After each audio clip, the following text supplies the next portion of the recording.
कहेला जवाना की विदाई होला बेटी के,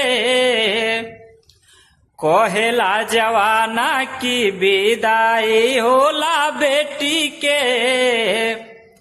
असली विदाई तो होखेला परदेसी के, असली विदाई तो होखेला परदेसी के। मोर लेला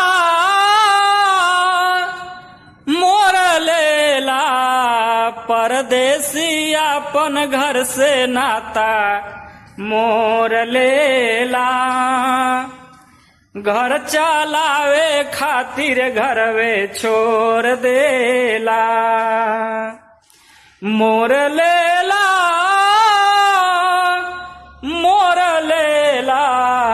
परदेसी अपन घर से नाता मोर लेला।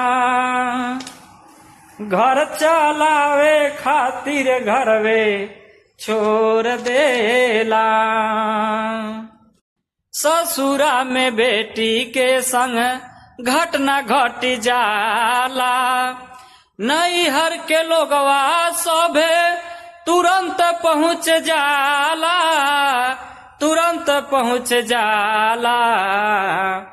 परदेश में बेटा संगे अनहोनी हो जाला।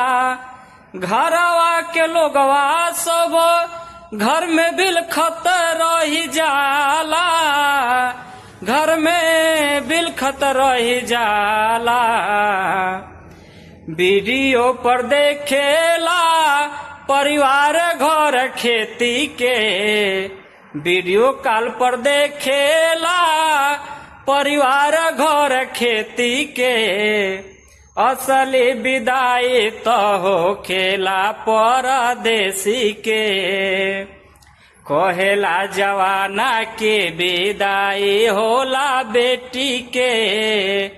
असली विदाई तो होखेला परदेसी के।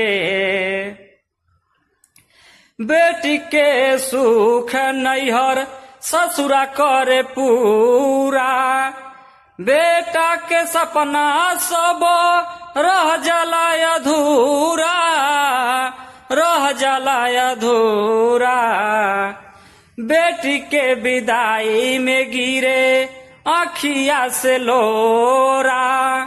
बेटवा के खुशी खुशी भेज देला दूरा, भेज देला दूरा। गुलशन आनंद विनोद कहे बेटी के, गुलशन आनंद विनोद कहे बेटी के। असली विदाई तो होखेला परदेसी के, असली विदाई तो होखेला परदेसी के। कहेला जवाना की विदाई होला बेटी के। असली विदाई तो होखेला परदेसी के।